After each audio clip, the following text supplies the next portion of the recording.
सो इस वीडियो से आप क्या क्या लर्न करोगे?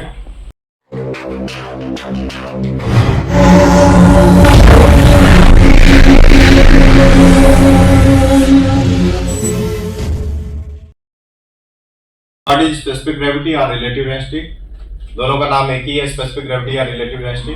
Determination of specific gravity and its rational unit of specific gravity और डिफरेंसेस बिटवीन वेट पर ml and specific gravity, role of temperature on weight पर ml एंड स्पेसिफिक ग्रेविटी। अब बात करेंगे हम स्पेसिफिक ग्रेविटी। अगर स्पेसिफिक ग्रेविटी या relative density, specific gravity है रेशियो ऑफ डेंसिटीज, जिसको हम रिलेटिव डेंसिटी भी बोलते हैं। अब रेशियो की बात कर रहे हैं तो रेशियो किसी एक पर्टिकुलर रेफरेंस से होगा। रेफरेंस सब्सटेंस क्या है हमारा? वाटर है, जैसा कि हमने बताया कि globally accepted easily available information है ऑन वाटर। टेम्परेचर पे कितनी डेंसिटी होती है वो अवेलेबल है, तो हम रेफरेंस सब्सटेंस वाटर को यूज करेंगे।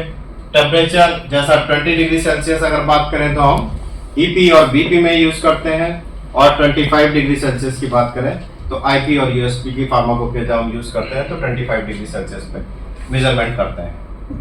अब यहाँ पे डेंसिटी मेजर करना है और हमने लिखा है weight of sample with pycnometer minus weight of empty pycnometer. तो क्या आया? वेट ऑफ सैंपल आ गया, जो उसके अंदर पिक्नोमीटर के अंदर भरा हुआ सैंपल है उसका वेट निकल के आ गया, ये डिफरेंस। और यहाँ पे इस डिफरेंस से में जो भरा हुआ वाटर है पिक्नोमीटर, उसी पिक्नोमीटर में सेम पिक्नोमीटर यूज होगा, उसमें जो आया वो वेट वाटर का रहेगा। अब हमने वेट ही वेट डिवाइड किया और हम यहाँ पे लिख रहे हैं रेशियो ऑफ डेंसिटी है, तो नाइंसाफी हो गई, कुछ तो गलत है। वॉल्यूम कट गई।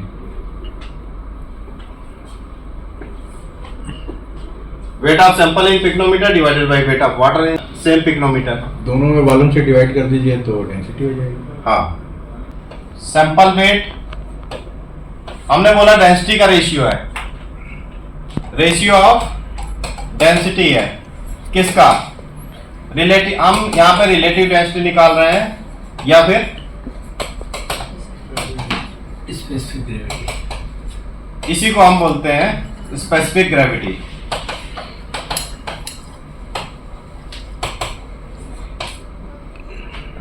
Ratio of density sample weight divided by sample का वॉल्यूम। कितना वॉल्यूम? हमने पिक्नोमीटर यूज किया था तो फिक्स है, सेम पिक्नोमीटर है तो वॉल्यूम फिक्स रहेगा। ये हो गया डेंसिटी ऑफ सैंपल, राइट। दूसरा है water weight, water weight divided by water volume. Water volume हमने पिक्नोमीटर वही यूज किया है तो वॉल्यूम वही रहेगा, चाहे वो 25.1 हो चाहे 25.2 हो। तो ये जब इसको सिंप्लीफाई करेंगे तो sample weight divided by sample volume into water volume divided by water weight. ये हमारा अगर 25.1 एक सपोज करते हैं हम कि थोड़ा सा बड़ा है, 25.1 है या 25.2 है, तो जितना ही वॉल्यूम ये रहेगा उतना ही वॉल्यूम वाटर का रहेगा, क्योंकि हमने पिक्नोमीटर सेम यूज किया है। फॉर्मूला बन जाएगा sample weight divided by water weight. समझ में आया?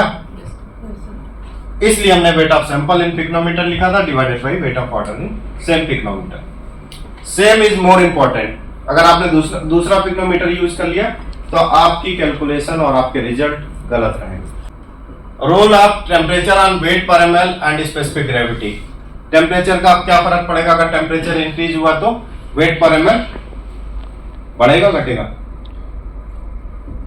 टेम्परेचर मान लीजिए इंक्रीज हो गया, आपने टेम्परेचर का कोई ध्यान नहीं रखा, घटेगा तो वेट पर ml घटेगा, क्योंकि वॉल्यूम बढ़ा, वजन कम हुआ। वॉल्यूम तो आपने 25 ml ही मेजर किया, जबकि एक्सपेंडेड वॉल्यूम है तो वेट पर ml घटेगा।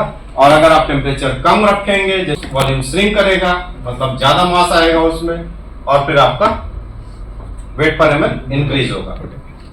अगर आप टेम्परेचर कम करोगे तो श्रिंक होगा। Ratio of volume expansion of substance and water में डिफर अगर if temperature variation is there. यहाँ पे हमने वाटर की बात की और सैंपल की बात की थी। वाटर का टेम्परेचर मान लीजिए हमने 23 डिग्री रख दिया और सैंपल का 25 डिग्री रख दिया, तब भी आपके रिजल्ट्स में एरर रहेंगे। दोनों का ही टेम्परेचर सेम होना चाहिए। दूसरी लाइन का मतलब यही है, ratio of volume expansion of substance and water में differ if temperature variation is there. तो दोनों ही सैंपल और वाटर का मेजरमेंट जो आप टेम्परेचर का करोगे कांस्टेंट टेम्परेचर पे करोगे, जो भी एक करेगा वही दूसरे का भी रहेगा। So specified temperature must be in consideration. अब वेट पर एमएल और स्पेसिफिक ग्रेविटी में डिफरेंसेस क्या है? चलो फिर तो मिलते हैं अगली वीडियो में। Till then goodbye, thank you very much, जय हिंद। Thank you.